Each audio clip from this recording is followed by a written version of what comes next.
Hey everyone, welcome to this very special episode. This week we're talking to Alex Chapman, who is a full-time bug bounty hunter. That's his main job. He doesn't have any other jobs, he's just a bug hunter. And I spoke to him a few weeks ago now, actually, about, we all know bug hunting takes a lot of skills and you need to earn a lot of money.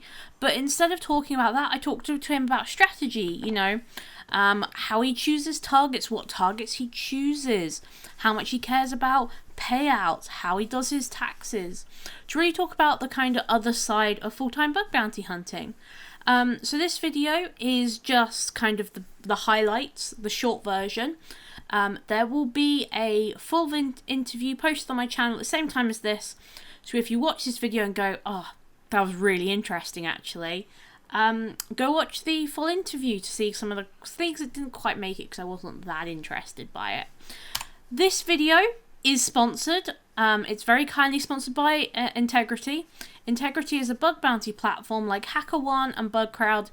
It's a bit smaller and focusing on European customers only, although you don't need to be European to hack on it. They're huge supporters of the bug bounty community, sponsoring not just my content, but also other creators, not just people making videos, but people who do newsletters and really give back to the community. And that's why I'm really happy to work with them. I know a lot of you folks have already signed up and people have found their first bugs, they're participating in the XSS challenges, and some people have even got their first bounty. And I'm so excited and happy for you all. Please do tag me when you get your first bug or you get your first bounty. I want to hear about it. So if you want to sign up too, you can sign up with my link on screen. That's go.integrity.com/Katie. It's on screen in the description. You can click on it. All good. And I'm going to pass it over to the interview. So hey everyone, we're back. I'm here with Alex Chapman. Now, if you don't know who Alex is, he's a full-time bug bounty hunter from the UK. He goes to almost every HackerOne live event. He's on the Syndicate Bug Bounty team, which is a really cool team that I know a lot of people have say, oh, people don't donate their bounties, but they really do. They donated 5% of their bug bounty money from H1415 to charity. And Alex donated to the Trussell Trust. And if you don't know what that is, that's a food bank or an organization that provides food banks in the UK. So I really wanted to kind of highlight Alex and highlight his work, but not necessarily talking about, what it takes to be a full-time bug bounty hunter in terms of money. We all know that you require money to buy food. That is not an optional. But actually there's quite a lot of strategy that gets involved with which programs to pick and how to pick them and financial planning and all that kind of background that really you have to learn to be a bug bounty hunter. You could have the technical skills, but you've also got to have those kind of softer skills. So thank you for joining me, Alex. Welcome to my YouTube channel. I've got to ask first, what is your background in general? Where do you kind of come from if people don't already know who you are? Yeah, sure. So, well, as you said, I work here in the UK. I've been into, well, like most people, been into computers my entire life. And then 1995, the movie Hackers came out, and I was hooked from first watching. It was amazing. So then just had to learn everything I could about hacking. Started reverse engineering crackmes, working on old school war games, trying to up my skills and get involved in all of this. But it wasn't until I actually graduated I found out you could get paid legally to hack companies. And I thought, fantastic, this is something I really want to get into. So I started as a penetration tester. Worked as a penetration tester for about 10 years. And then a few years back, I decided to go internal and started to work at Yahoo. Just while they were getting bought out by Verizon, I was working in the Yahoo internal red team. And that's where I first got involved in bounties, really. I was helping assess the impact of some of the bounty reports they were getting. And that's how I first came across HackerOne. Oh, cool. So you really came from more of the kind of the triage side than the hacker side, like initially. Yeah. That was certainly my start, or at least the start of my continuous bug bounty career. I think prior to that, I had one awarded bug bounty, which I thought was great, but didn't realise it was a sustainable thing. And it wasn't until I kind of came across HackerOne that I realized this could be a thing. And then back in 2017, I want to say, I actually started to work for HackerOne. Oh, nice. I was working with HackerOne for just under a year before taking a break from work and then ultimately deciding to become a full-time bug bounty hunter. So I know some people might already be aware of your story, but what was a series of events that really made you decide to do this full-time after you left HackerOne? Sure. So back in 2018, my wife and I lost our first daughter, which was obviously quite a devastating, life-changing event. I was working at HackerOne at the time, and they were fantastic. They gave me paid months off work and plenty of space to kind of be with my family and try and recover. Unfortunately, the recovery process was going to take longer than I was happy to let HackerOne have kind of dangle for. So in January of last year, I handed in my notice and kind of was at a bit of a loose end for a while, and then thought, actually, I've got all this experience. Why don't I try and put it into full-time bug bounty hunting? So it was around, I want to say April last year, I really decided to kind of kick it up a notch and try and do this sustainably full-time as a career. So from that, did you kind of have a ramp-up period for when you kind of were deciding on this versus actually making it a full-time job? Yeah, sure. So since towards the end of my time at Yahoo was when I actually started submitting bugs myself to through HackerOne, and throughout my time working at HackerOne, I was always bug hunting on the side. So kind of I was very aware of what I was getting into at the time. So I didn't go from nothing to 100%. There was very much a kind of a 12-month ramp up period, and then when I decided to kind of commit to it full time, that's where for the first month or so, I really hit it as hard as I could. I suppose you're trying to figure out kind of how much you can make and what the income potential might be. Yeah, precisely. Because I was only bug hunting on an ad hoc basis before that, I didn't have an income stream as such. It would be 1 month I'd get some money, next couple of months I might not. And we all know with kind of bug bounty payout times, it can take a couple of months maybe to get paid. So April was so this was April 2019 was a make or break month for me. I managed to do really well. I think I managed to submit some in the region of 10 to 15 bugs. Wow. And actually built up a pretty good pipeline from that month that set me up for the rest of the year. Right, let's have a chat about income, because income is obviously the big thing when it comes to like bug bounty hunting, and you're actually quite open about how much you make. You publish your blog posts on income and how you make it. You write that you aim for 10K a month. What kind of leads to that decision for you? How did you choose that number in particular? And I guess follow on, what kind of financial planning really goes into deciding that? Yeah, I mean, the two are very much interlinked. So I looked at my previous salaries as a penetration tester working at HackerOne and Yahoo, and kind of wanted to set myself a challenge, but also a salary that I would be happy to live off. My wife and I now have another daughter, so she's not working at the moment. So it's very much looking to the future, thinking how much money do we need to maintain our lifestyle. I live in London, which is obviously a little bit more expensive than some regions of the UK. I've got a mortgage to pay and all the rest of it. So it was very much sitting down thinking, right, what are my outgoings? How much do I need to earn to survive? How much do I need to earn to continue living a comfortable life? And what would I be happy with? But it was also a consideration of the amount of time I wanted to spend working. So I definitely wanted to work flexibly and be able to take time off as I wanted. My initial goal was to make 80% of a full-time salary while working 50% of the time. And I'm reasonably well known and have some good connections in the UK pen testing market. So I always had that as a fallback. I was relatively sure I could get a job within a month's notice if I needed to if I needed to go back to full-time work and this didn't work out. So I kind of had So, multiple parachutes if I needed them, but fortunately I've not needed to pull any of them.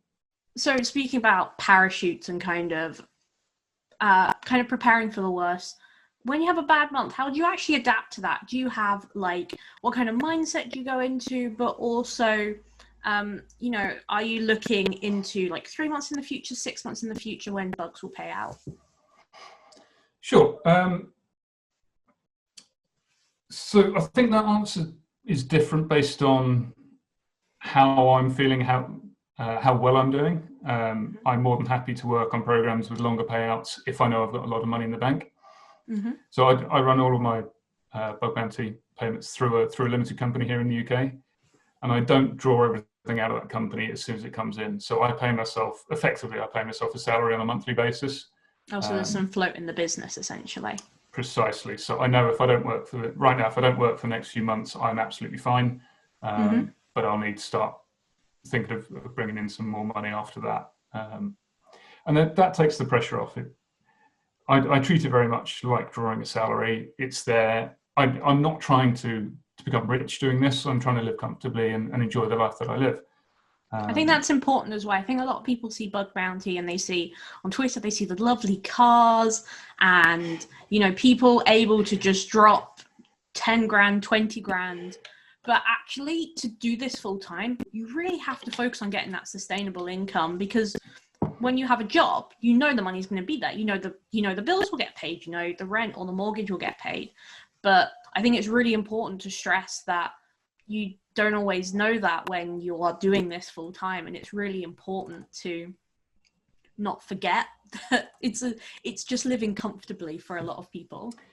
Yeah, precisely. And that's I'm not a flashy person. I'm not interested in fast cars or kind of an expensive lifestyle. So this way of working certainly suits me very well. My next question is really related to consistency. So do you have a strategy for finding bugs super consistently? Do you have bugs for that you look for, like you just see an indication, you're like, right, that's there? Or are you more of a kind of following your intuition? I've certainly got a cache of bugs that I think, okay, they're using MySQL over there. I know MySQL tends to be poorly configured, or MySQL clients tend to be poorly configured, so I'll see how they're doing authentication to the database. Mm-hmm. Or Docker. I'm focusing quite a lot of Docker and Kubernetes at the moment and seeing how bad things can be done with Docker and Kubernetes. So these are newer technologies that I'm trying to learn myself. Mm-hmm. So I've got an interest there, and I know they're complex systems, so they're very often poorly configured. Kubernetes is updated very often and gets out, and a lot of things don't follow the update streams for that. So you can find a lot of interesting and a lot of good bugs by looking at these kind of more modern technologies and more difficult to configure technologies. Do you set goals for do you do any goal setting, or are you really just focusing on getting those issues and just that's your goal? Yeah, I have some goals in terms of what I would like to submit, but I mean, the only hard and fast goal I really have is making sure I can hit my financial targets for the month. And if that happens early, yeah, quite. If that happens early, I might take a couple of weeks off. Or if I feel like I'm burning out, I'll take a couple of weeks off and just deal with it that way. So I don't want to tie myself to the desk if I'm not working well. And that's something that's been very hard for me to get out of that mindset of just being at your desk. Certainly working 9 to 5 for the best part of 15 years did kind of grill into me. You've got to be at your desk, you've got to be there. Mm-hmm. And there were just days I would be working back then when I just wouldn't get anything done. I was just not being productive. Staring at the computer. Yeah. And now I know, right, I just step up, I walk away and come back the next day or the day after that, and I'll feel refreshed and I'll feel like I want to get started rather than having that hanging over me. And is that part of keeping that productive headspace and making sure that those hours you do work are really productive? Yeah, very much so. So I'm working for myself, so I don't want to spend dead hours where I'm not not doing anything productive. And it sometimes takes me a little while to work out that I'm not being productive, but then when I do, I kind of make sure I step away, I take myself out for a walk, spend time with the family, whatever I need to kind of feel I can get myself back in the game. Has the spark kind of left a little bit then from like doing it part-time to now doing it full-time and it being your job? Do you think the spark and the enjoyment has kind of gone, or are you still feeling really good about it? It's an interesting question. I still really enjoy what I do. It's the only job I've ever done that I really love is hacking, and the love is still there. It can get tiring, it can get draining, but it's one of the most interesting jobs I can even imagine doing. And I get to work on so many different technology stacks against so many different environments. And it's my choosing. There's not somebody telling me I need to go and do this thing that's really boring for the next 6 months and end up hating my job, which I've had happen in the past. I took sabbatical from my first full-time job it just got too much to me, and I went snowboarding for 3 months just because I completely burnt out and I hated it. And I was hacking, and somehow this company had made me hate this thing that I really enjoyed doing. And I kind of vowed never to end up in that situation again. But kind of came back from snowboarding and kind of got back on with consulting, and things got better. But you kind of found the love again for it. Yeah, but now I'm working for myself and in charge of my own destiny. It's much more freeing, and I don't find it as taxing as any other job that I've done before. Do you still get excited if you get a bounty or a really large bounty? Oh yeah, hugely. Not even the bounty that excites me. It's the finding what I believe is critical vulnerability. That I love that. I think that's fantastic. I don't care if I get paid a couple of $100 for it or $10,000. I prefer to be paid $10,000, but it's more about the excitement of finding the bug or something technically really, really cool. And I think that's important in bug hunting. Whereas, like, if you want to do it, you have to love the process of finding them. You can't just be after the money. You've got to find the technical part quite interesting as well, and get a lot of reward from that. There is obviously going to be people listening to this who want to pursue this. So I want to ask you to provide some advice. And just some ideas of what this might look like for people. So could you give me your top 3 pieces of advice for people who want to pursue full-time bug bounty hunting? Sure. Okay. So firstly, make sure you have the ability to find bugs consistently. Don't jump into doing this because you found one bug or because you think it's cool. It is a slog. I am very successful doing this. I'm by no means the most successful, but I am successful. But I have effectively 15 years of experience of penetration testing behind me. I have 20 too many years of technology behind me, and it's not something as a young teenager or somebody just coming out of university. If I was in that situation, I wouldn't be able to do what I'm doing right now. Your advice would be maybe get a job, get that experience, maybe doing pen testing or developer stuff, and then pursue it kind of when you've got that experience and that consistency in your bug hunting. Certainly. That's very important. I guess my second bit of advice would be to learn to program. And this one is a bit controversial in the bug bounty scene. I know there are some very successful bug hunters who are very open in that they can't write a single line of code. Stoke. I think that's fantastic, and it works for them. But from my perspective, and I've said it previously, I like to think about how something is programmed and how I personally would have gone about programming it. And that I'm exactly the same. That helps me figure where I would have introduced bugs. I think learning to program is it may not be necessary, but it is kind of a cheat code. Because what you're essentially doing when you're bug hunting is, you've got all these pieces to a puzzle, but they are completely unlabeled, they're just white. And the more you know about programming, the more you know about how they could piece together. And I think that's really important for if you really want to be getting those consistent bugs is know consistently where developers mess up, because they do. They always do. So your third piece of advice. Ooh, okay, this is going to be a hard one. Third piece of advice. If you're going to do it, make sure you've got a plan. Make sure you know how much money you need to earn to be able to live. Make sure you've got a plan for what happens if it goes wrong. Make sure a business plan, essentially. Yeah, make sure you're not going to ruin yourself by doing this. I saw some awful tweets on I think it was about a month ago, of somebody who was getting quite frantic because they'd submitted a load of bugs to a particular program and they weren't paying, and this person was saying they're about to lose their house, they're about to be homeless, they can't afford food because these bugs aren't being paid. And it was just such a heartbreaking situation. I remember the post.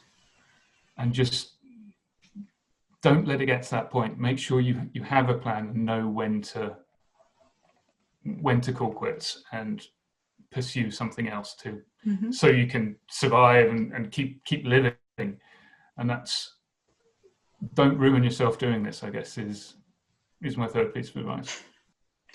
And I guess to finish off this, people watching this can be beginners. What do you think, if someone is just starting out bug hunting, maybe isn't sure if they want to do it full time, just wants to start bug hunting, what should they learn now that's going to help them in the future when maybe they do consider pursuing bug bounties full time, or as just a really nice side income? Sure. I think one of the big things to learn and to understand is bug classes. And I know Stuck is a pretty good example of this. Learn one class of bug and learn it well, learn it thoroughly, learn it inside out. Program applications that are vulnerable to it, see how they can exploit it. Find training rigs out there that are vulnerable to it, see how it can be exploited. See what the difference between exploiting it in Java, in Python, in Go are. Just learn something inside and out, and then try and look for it, try and find it everywhere. And once you feel like you've mastered a subset of bugs, move on and try and expand that and iterate on that and kind of try and spin up from there. Is there any new technologies coming out now that you think are going to be really good for beginners to learn? That won't be what you're doing, obviously, because then they'll find your bugs. I always like a bit of competition. Not necessarily for beginners, but Kubernetes is the next big thing. It's if you're not understanding, or if you're not working with it now, you will be. In terms of programming languages and things like that, I would say choose whatever you like and is good for you. I would advise people learn Go. So thank you very much for speaking to me today. I really appreciate you coming here and really talking about some quite difficult subjects, but also some quite interesting ones. I'm really giving an insight to what this is like to do as a full-time job. So thank you very much for joining me, and thank you everybody for watching. I hope you found this discussion interesting or useful. If you want to find Alex, you can find him on Twitter as AJ Chapman. That's right, isn't it? Or is it Alex J. Chapman? AJX Chapman. So thank you very much for watching, and I will see you all next time. Bye, everybody. Hey everyone, thank you very, very much for watching this episode. I hope you found it really interesting, thoughtful, inspiring. I know a lot of people aspire to be full-time bug bounty hunters, so I really hope that this video has given you something to think about, something to work towards, some motivation perhaps. I want to just thank our sponsor again, Integrity. I don't take having an advertiser lightly on my channel, and I really do think they do amazing things for the community. It's allowed me to make so many investments in my channel, from improving the audio and the editing to future investments I want to make, including maybe setting up a camera or getting a hardware lab so I can show you how to do hardware hacking. They really do interact with their community. They're always on Twitter, they're always replying, they're always doing right by their hackers. So please do give them a lot of love from all of us. You can sign up with my link on screen, which is go.integrity.com/Katie, or in the video description. Thank you very much for watching, everybody, and I will see you all in the next video. Bye, everyone.